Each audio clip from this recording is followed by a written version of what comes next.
Welcome to the 42nd episode of Let's Conquer Books.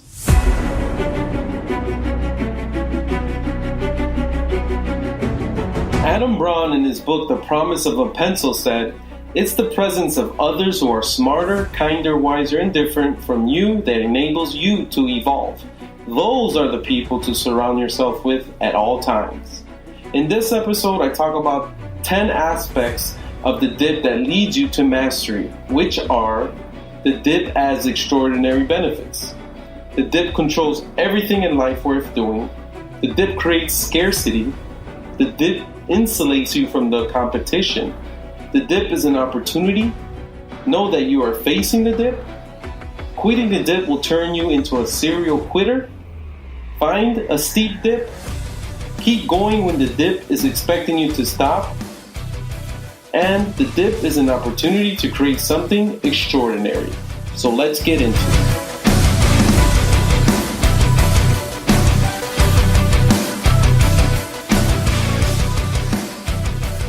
I'm your host, Alexander the Great Reader, and this is a podcast where we read, study lessons, and build our inner power, because the next level we will reach does not tolerate cowards. The book I'm talking about today is The Dip by Seth Godin. At the beginning, when you first start doing something, it's fun. Over the next few days and weeks, the rapid learning you're experiencing keeps you going. Whatever your new thing is, it's easy to stay engaged in it. And then the dip happens. The dip is this long slog between starting and mastery. A long slog that's actually a shortcut, because it gets you where you want to go faster than any other path.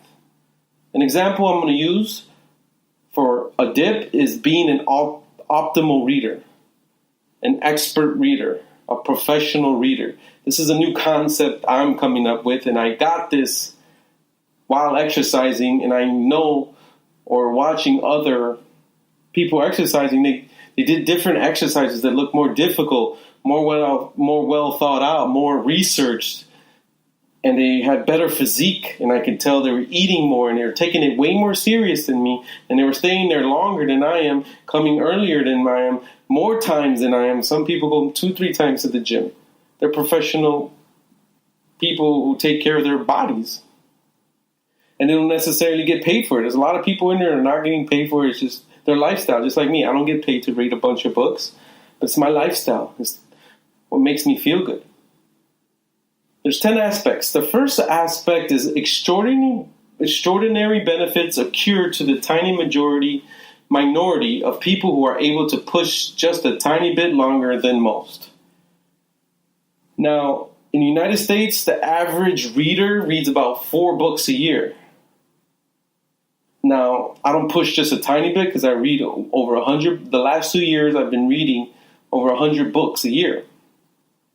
So I am pushing through this dip that most people quit on, because 4 books is that dip that people just quit on. I'm pushing through that dip, and I'm getting extraordinary benefits, and those benefits are going to start adding up over every year that I read 100 books.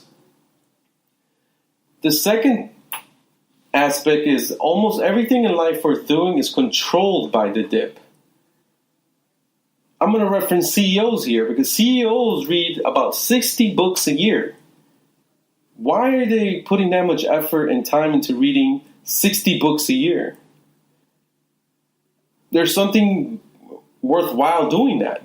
Has to be, because these people are busy. These people are managing corporations and a lot of money, have to make high stressful, high impactful decisions, and they're reading 60 books a year.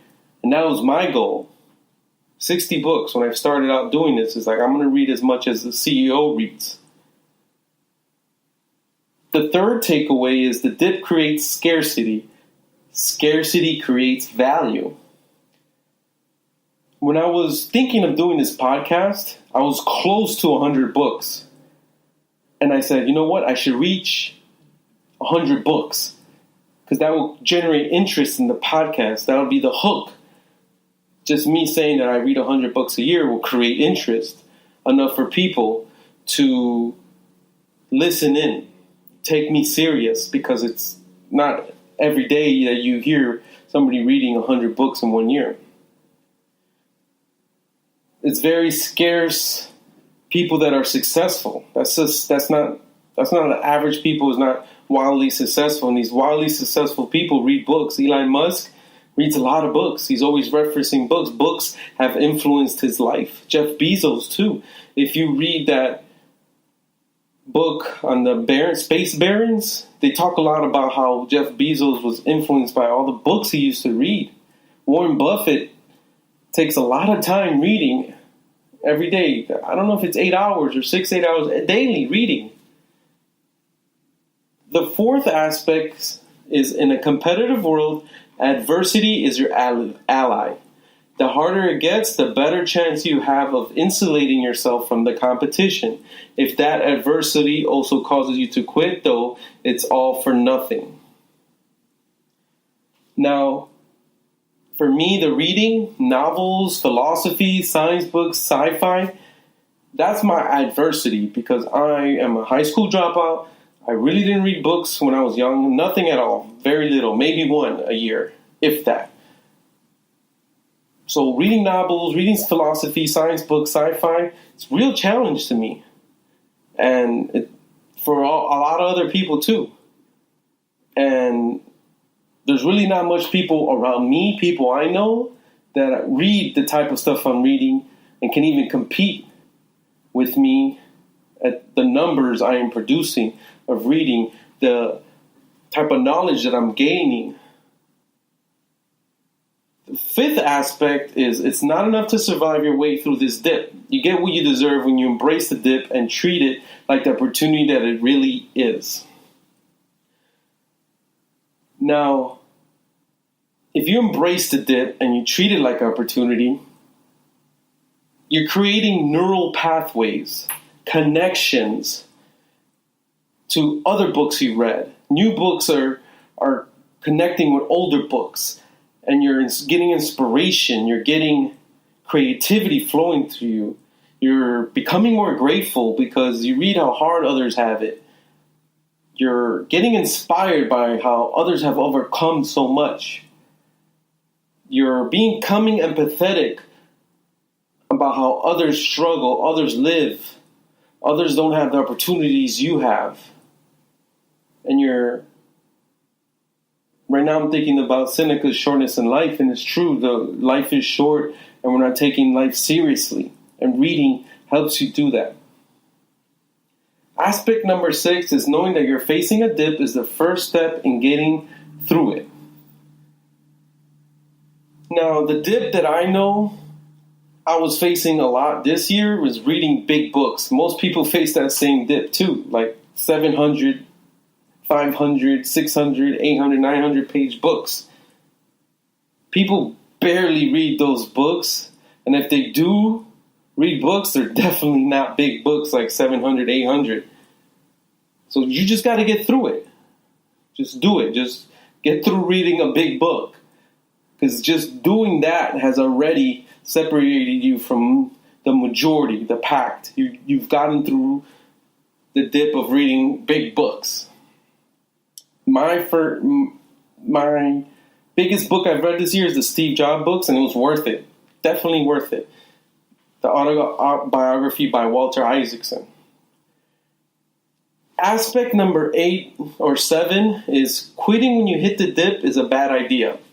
If the journey you started was worth doing, then quitting will hit when you hit the dip just wastes the time you've already invested. Quit in the dip often enough and you'll find yourself becoming a serial quitter, starting many things but accomplishing little. So I don't quit. Even if the book is way above my head, I'm not intelligent enough, I don't know enough. A book I'm thinking about right now is Super Intelligence by Nick Bostrom. Man, that book was way over my head. I didn't know anything that was going on. It was very thick. All the words were in there little. Each page was big. It took me forever to read that thing, but I read it. Because I don't want to be known as a quitter. I know there's a lot of philosophy out there that if you don't interest, just let it go, and it's okay.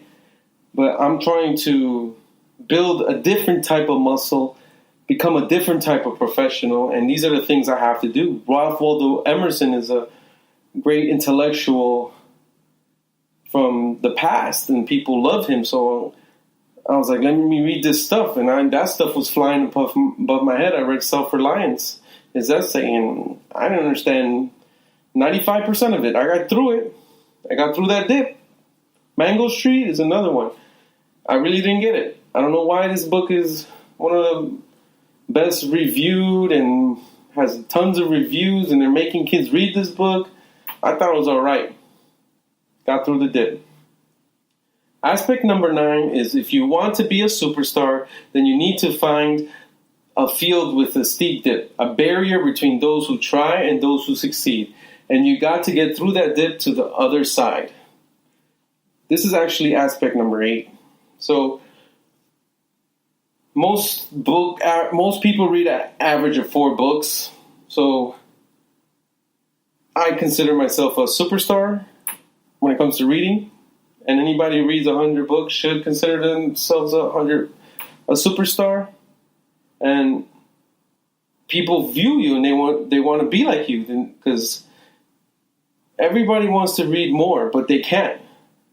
And you're doing it, and you've crossed this barrier, and they know that you've overcome that dip that they felt themselves, and they know that barrier is steep. Just reading 1 book a month is steep. Imagine reading 10 a month, 8, 9, 10, whatever it takes, 100 a year. You become a superstar. Aspect number 9 is if you can't get through the dip, if you can't keep going when the system is expecting you to stop, you will achieve extraordinary results. So if you can get through those dips, if you can keep going, you're going to get great results. Look, I've gotten through the dip of 100. I've achieved that. Now I'm in a new place. And look, I'm almost at 200 books this year. I can't imagine reading more, but once you get through the dip, you're in this new space that very little people get into. I read a 700-page book, like I said. I read a couple. I read another one by Steven Pinker. And I don't know if the other Walter Isaacson book on Leonardo da Vinci is over 700, but I've been reading big books lately, and it's not becoming a hassle. It's not becoming a dip no more. I can do it. I know I can do it. I'm reading Wiley. I read Ernest Hemingway. I used to hear a lot about this guy and was intimidated just because, I don't think I can read that type of stuff. I'm reading it. Again, I'm reading Isaacson, the biographer. I love him. His books are big. Just looking at them makes you want to quit. Douglas Adams. His books are all about sci-fi, and I read them, and I'm starting to enjoy them. Neil deGrasse Tyson, those books are definitely crazy. I enjoy them, but they're still challenging. Adam Braun, I'm starting to read about people who are doing nonprofits, are giving to the world and giving in extraordinary ways. Michio Kaku, he's like a scientist, and he's very futuristic and trying to grasp his vision, his knowledge of where we're going. Pretty crazy stuff. Aspect number 10 is to be a superstar, you must do something exceptional. Not just survive the dip, but use the dip as an opportunity to create something so extraordinary that people can't help but talk about it, recommend it, and yes, choose it. Again, I said I consider myself a superstar when it comes to reading books. I read 100 books in a year. So that influences or inspires people to talk about it. Wow, this guy started reading 100 books a year. They recommend it. Listen to this guy. He knows what he's talking about. He read 100 books in a year. And then they start choosing reading books, reading more books, creating the habit of daily reading and becoming like those people who work out every day, 2-3 times a day, are physically fit, and you go, wow. I personally admire people who are really good in shape, because I know that they're taking it serious. They're putting a lot of work and effort, time, resources. So reading, I hope people recommend others, that they talk about reading more, and they choose to read more as a daily habit, that they know that it's important to read, that they listen to the tips and hacks I give them and they use it themselves, they recommend it to others, that They understand the science behind reading, and they recommend reading. They recommend the science. They read the science to influence them to read more, and they understand the advantages of reading. You're learning from professors of colleges like Adam Grant is a professor, but he writes good books. Carol DeWitt is a professor. Jordan Peterson. There's a lot of professors. They go to these prestigious schools, and you can learn from them. Icons you can learn from, like Kevin Hart, Tyler Perry, Elon Musk, Phil Knight, the founder of Nike, Amazon, risk takers, people taking a lot of risk. If you're looking to take a risk, you can read about risk takers. Virgin founders, one big risk taker, wildly successful people that are impacting the world, like Adam Braun with Pencils of Promise. I'm reading one right now by Catherine Hook, who does Defy. She is impacting prisoners, men and women, with her Defy organization that turns these prisoners into entrepreneurs. Very good book, and she's impacting the world. There you have it. That's the episode. The action for this episode is read the Seth Godin, The Dip. It's like 80 pages, real small book, and you'll love it. It really affected me, and now I enjoy and am conscious of the dip, and I say, you know what, this is the dip, and I'm going to overcome it. And use it to overcome the dips you're trying to achieve. Don't just use it to read more, which is good. This is what, let's conquer books, let's conquer reading. Or if you're trying to start a business, there's going to be a dip, and understand that and understand 10 aspects of it. Losing weight is going to have its dip. Having a successful marriage is going to have its dip. Becoming rich, wealthy has its dip. Becoming famous has its dips. So remember all these aspects and read the book. I want to thank you, the listener, for over 4,200 plays and downloads. My personal reading challenge, I am at 181 books out of 200, and that's because I've overcome many dips. And let's connect on Twitter, Instagram, Facebook. All the links are in the description. I hang out more on Instagram, and I'm looking for people to interview, like authors, publishers, people who read a lot, people who actually use the techniques and hacks of this podcast, anybody that loves books, basically. So let's connect, and I'll catch you on the next one.